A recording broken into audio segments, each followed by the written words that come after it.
अस्सलाम वालेकुम। तो आज हम शुरू करने वाले हैं रिस्पायरेटरी सिस्टम। इसकी फिजियोलॉजी हम कहते हैं और कहते हैं स्टेप 1 से कहते हैं फर्स्ट एड से जो इसके अंदर इंशाल्लाह वो हम कवर करने की कोशिश करेंगे। तो ये जो है फिजियोलॉजी है इसकी, तो ये मैंने तो ऑलरेडी कर ली और इसके मैंने अलग से नोट्स बना लिए हैं शॉर्टकट, और उससे हम डिस्कशन करेंगे फिजियोलॉजी ऑफ रिस्पायरेटरी सिस्टम। तो स्टार्ट करते हैं हम।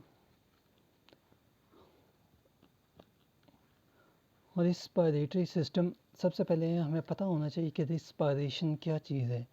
Respiration. Respiration, the process in which the oxygen is inhaled and carbon dioxide is exhaled, and it is also known as ventilation or breathing। यानी कि ये एक ऐसा प्रोसेस है जिसके अंदर हम ऑक्सीजन लंग्स के अंदर लेकर जाते हैं और कार्बन डाइऑक्साइड आफ्टर एक्सचेंज हम बाहर निकालते हैं। इस प्रोसेस को हम वेंटिलेशन और ब्रीथिंग भी कहते हैं। तो इसके बाद हमारे पास रिस्पायरेशन की दो फेजेस होती है। कौन कौन सी फेजेस होती है वो हमारे पास है, इनहालेशन या इंस्पायरेशन, एक्सहालेशन या एक्सपायरेशन। इनहालेशन मतलब कि एयर को अंदर लेकर जाना, एंड एक्सपायरेशन यानी कि एयर को बाहर निकालना।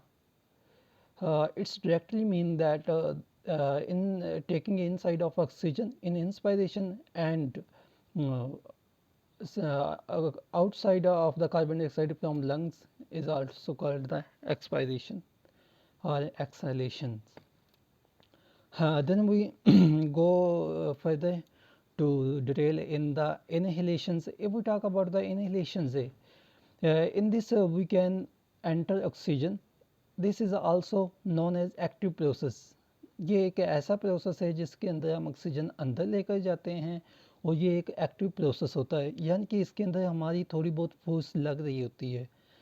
और इसके बरक्स एक्सपायरेशन जो है वो हमारे पास है, in this we can exhale या expiration of carbon dioxide, and this is also passive process. यानी कि एक्सपायरेशन में हम कार्बन डाइऑक्साइड बाहर निकालते हैं, और कार्बन डाइऑक्साइड जब हम बाहर निकालते हैं तो ये पैसिव प्रोसेस है, यानी कि ऑटोमेटिकली कार्बन डाइऑक्साइड हम बाहर निकाल सकते हैं। लेकिन एक कंडीशन ऐसी भी है जो कि एक्सपायरेशन भी एक्टिव प्रोसेस बन जाती है। वो कौन सी कंडीशन है, जब हम एक्सरसाइज करते हैं या रनिंग करते हैं या हम जिम वगैरह करते हैं तो उस वक्त हमें जो एक्सपायरेशन है ना वो भी हमें फोर्सफुली करनी पड़ती है। तो मतलब हमें फोर्स लगा के ऑक्सीजन बाहर निकालनी पड़ती, कार्बन डाइऑक्साइड बाहर निकालनी पड़ती है। तो इस कंडीशन में ये प्रोसेस भी एक्टिव हो जाता है। ये एक एमसीक्यूज़ है, ये आपसे एमसीक्यूज़ में भी पूछा जा सकता है। उसके बाद हमारा ये रिस्पिरेटरी सिस्टम का रिस्पायरेशन हो गया। इसके अंदर दो फेजेस है, इंस्पायरेशन एंड एक्सपायरेशन। इसके बाद इंस्पायरेशन जो है वो एक्टिव प्रोसेस है, एक्सपायरेशन जो है वो पैसिव प्रोसेस है, वो भी एक्टिव हो जाता है in the case of the exercise. उसके बाद हम डिस्कशन करते हैं अबाउट लंग्स कंप्लाइंस। तो Lung सबसे पहले पता complaints. होना चाहिए कि लंग्स कंप्लाइंस क्या है। लंग कंप्लाइंस वो चीज़ है, यानी कि जब it is the ability of the lungs to expand maximum within the physiological limit. यानी कि लंग्स के एक्सपेंड होने की वो लिमिट जिसके अंदर हम मैक्सिमम एयर ऑक्सीजन को अंदर ले जा सकते हैं, बट एक लिमिट के अंदर, फिजियोलॉजिकल लिमिट के अंदर, उसे हम कहेंगे लंग कंप्लाइंस। और इसको हम रीड आउट भी कर लेते हैं। The ability of the lungs and thoracic cavity it's expand maximally with in the physiological limit. तो फिजियोलॉजिकल लिमिट के अंदर जितने हमारे लंग्स एक्सपेंड हो सकते हैं उस कंडीशन को हम लंग कंप्लाइंस कहते हैं। और ये हमारे लिए बहुत ज़रूरी है अंडरस्टैंड करना, क्योंकि मुख्तलिफ डिजीज़ के अंदर हम लंग्स कंप्लाइंस देख के डायग्नोज करते हैं। वो आगे बताते हैं कि कैसे। अब हमारे पास जो इक्वेशन इसकी बनती है ना, तो वो ये आपने याद रखनी कि लंग्स कंप्लाइंस इन्वर्सली प्रोपोर्शनल होती है stiffness of lungs. Stiffness means के सख्ती ऑफ लंग्स, मतलब कि जितना ज़्यादा लंग स्टिफ होगा, सख्त होगा, उतनी लंग कंप्लाइंस कम होगी। फॉर एग्जांपल, स्टिफनेस हमारे पास कम है, इलास्टिसिटी लंग्स की बढ़ गई है, तो हमारे पास लंग्स कंप्लाइंस कम होगी, क्योंकि ये इन्वर्सली प्रोपोर्शनल है। एक चीज़ बढ़ेगी तो दूसरी कम होगी। तो इसकी एक और क्वेश्चंस भी है जो फर्स्ट एड पे लिखी हुई, वो है वॉल्यूम बाय प्रेशर, यानी कि जितना आपका वॉल्यूम बढ़ेगा उतनी आपकी लंग कंप्लाइंस बढ़ेगी, लेकिन प्रेशर के उल्टे, अगर प्रेशर बढ़ेगा तो लंग कंप्लाइंस कम होगी, अगर प्रेशर कम होगा तो लंग कंप्लाइंस बढ़ेगी। तो नेक्स्ट कर लेते हैं। उसके बाद हमारे पास लंग कंप्लाइंस का तो हमें पता चल गया कि लंग कंप्लाइंस होती क्या है। अब हमने ये देखना कि ये लंग कंप्लाइंस यूज़ कहाँ पे होती है और हमारे लिए क्यों ये इम्पोर्टेंट है। हमारे लिए इसलिए इम्पोर्टेंट है, जब कोई पेशेंट आता है तो हम उसे डायग्नोस करने के लिए लंग कंप्लाइंस भी उसकी देखते हैं। लंग कंप्लाइंस इंक्रीज़ हो जाता है किस कंडीशन में? सीओपीडी में। सीओपीडी में मसला ये होता है कि कार्बन डाइऑक्साइड को बाहर निकालने का मसला होता है। अंदर एयर तो बहुत ज़्यादा होती है, लेकिन जो होती है ना ब्रोंकोस, वो कंस्ट्रिक्ट हो चुकी होती है, जिसकी वजह से बाहर कार्बन डाइऑक्साइड निकालना थोड़ा मुश्किल हो जाता है, तो जिसकी वजह से लंग्स के अंदर जो वॉल्यूम होता है वो इंक्रीज़ हो जाता है। और उस कंडीशन में अगर हम लंग कंप्लाइंस को देखें ना तो वो इंक्रीज़ होगी। तो वो कौन सी कंडीशन है जिसमें लंग कंप्लाइंस इंक्रीज़ होगी? वो कौन सी कंडीशन है जिसमें लंग कंप्लाइंस डिक्रीज़ होगी?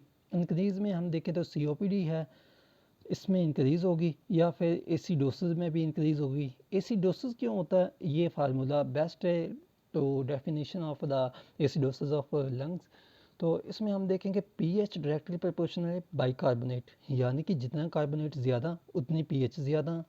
लेकिन 7.4 से पीएच ज़्यादा हो तो ये बेसिक होती है, अगर 7.4 से कम हो तो ये एसिडिक होती है। और उसके बाद पीएच इनवर्सली प्रोपोर्शनल है कार्बन डाइऑक्साइड की, यानी कि जितनी कार्बन डाइऑक्साइड लंग्स के अंदर है उतनी पीएच कम होगी और इतना एनवायरनमेंट जो है लंग्स का एसिडिक होगा। तो इस कंडीशन को हम कहते हैं एसिडोसिस। ये हम पैथोलॉजी में कंप्लीट डिस्कशन करेंगे। फ़िलहाल तो हम टच दे दें कि लंग्स कंप्लाइंस का फंक्शन क्या है।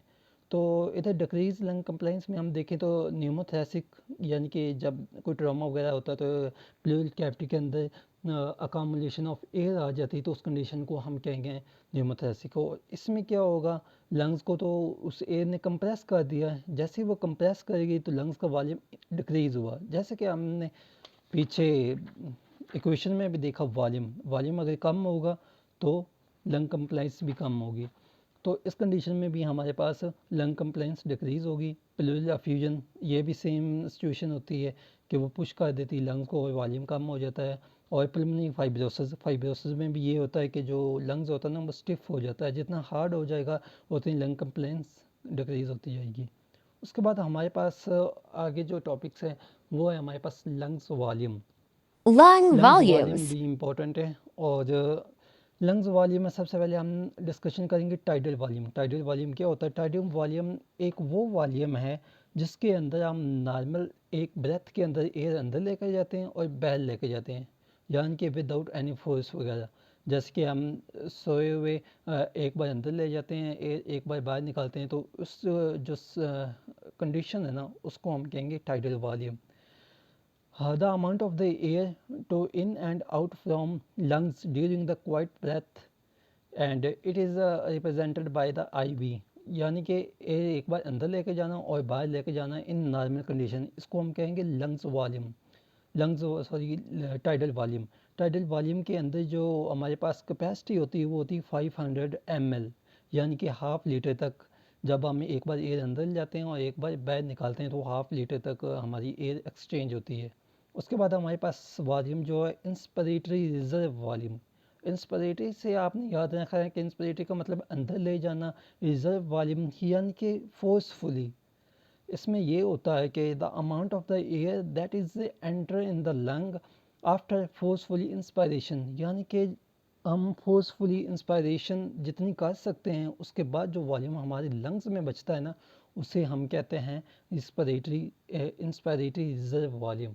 और ये होता है सब वॉल्यूम में सबसे ज़्यादा यही वॉल्यूम होता है, और ये होता है 2500 ml, यानी कि 2.5 लीटर टोटल हो जाता है ये। और ये ज़्यादा मैक्सिमम है इन लंग्स वॉल्यूम्स। तो 300 भी कहीं लिखा हुआ है, 3 लीटर भी, लेकिन जो फर्स्ट एड पे है वो 2.5 है, तो हम इसके साथ जाएंगे 2.5 लीटर। इसके बाद हमारे पास है एक्सपायरेटरी रिजर्व वॉल्यूम। जैसे कि हमने पहले देखा कि इंस्पिरेटरी रिजर्व वॉल्यूम तो वो था कि फोर्सफुली हम एयर अंदर लेकर जाते हैं, सेम उसी तरह उसका रिवर्स कर दो, यानी कि the amount of the air exhale from the lungs after the forcefully expiration, यानी कि फोर्सफुली हम जब एयर को बाहर निकालते हैं ना, और जो वॉल्यूम बाहर निकलता है वो हमारा वॉल्यूम कहलाएगा एक्सपायरेटरी रिजर्व वॉल्यूम। और इसकी जो वॉल्यूम होता है वो होता है 1500 ml, 1.5 लीटर होता है। उसके बाद हमारे पास है रेजिडुअल वॉल्यूम। रेजिडुअल वॉल्यूम में ये होता है कि वो वॉल्यूम जो हम फोर्सफुली बाहर निकाल दें उसके बावजूद हमारे लंग्स के अंदर बच जाए, उस वॉल्यूम को हम कहते हैं रिजर्व वॉल्यूम। और ये वॉल्यूम हमारे लिए इसलिए ज़रूरी है कि हमारे लंग्स जो है वो कोलैप्स ना कर जाएं।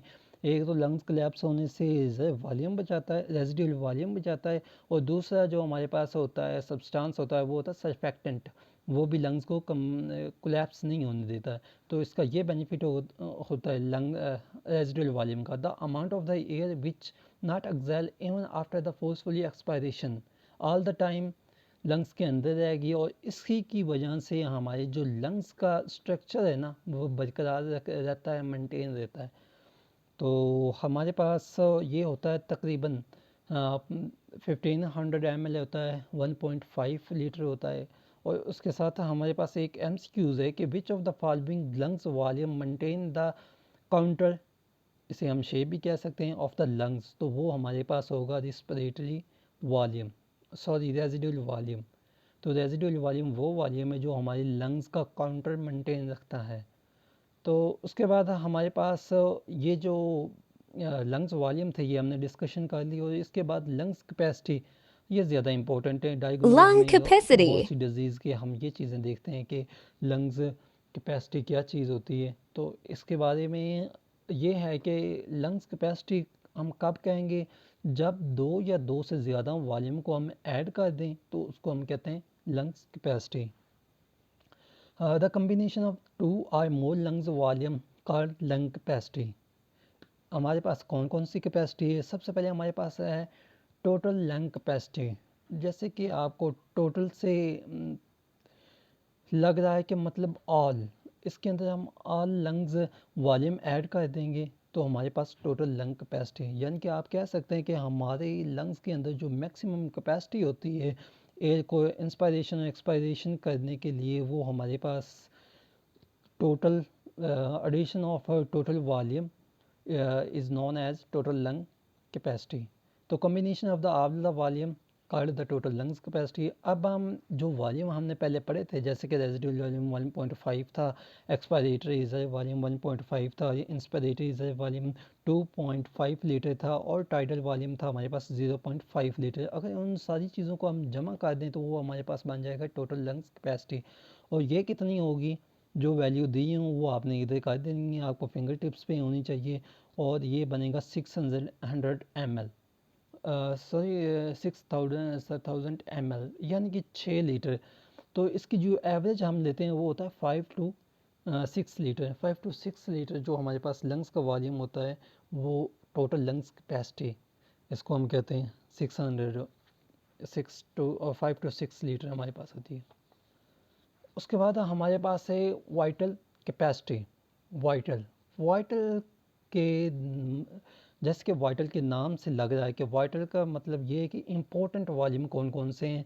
इम्पोर्टेंट वॉल्यूम में क्या आएगी, सब वॉल्यूम वो होंगे इम्पोर्टेंट एक्सेप्ट वो कि जो हमारे functional as a function use नहीं हो रहा, यानी कि जो हमारे रेजिडुअल वॉल्यूम है ना वो निकाल के बाकी सारे ही वाइटल कैपेसिटी है। तो combination of the three volume कौन कौन से होते हैं, जो हमने चार ऐड किए थे उनमें से हमने माइनस कर देना है रेजिडुअल वॉल्यूम, क्योंकि वो हमारे लिए फ़िलहाल वाइटल नहीं है, तो इसे हम कहेंगे वाइटल कैपेसिटी।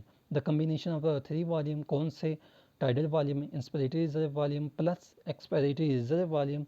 और इसको जब हम ऐड करेंगे तो 4500 ml बनेगा, 4.5 लीटर। तो वाइटल वॉल्यूम जो होता है वो होता है 4.5 लीटर। तो आगे इधर हमारे पास एक नोट है जो कि इम्पोर्टेंट है। This show the maximum volume of the gas that can expired after the maximum inspire, यानी कि ये वो वॉल्यूम है जो हम फोर्सफुली एयर को अंदर लेकर जाएं और उसके बाद हम बाहर निकालें, तो हमारे पास जो नॉर्मल लंग्स की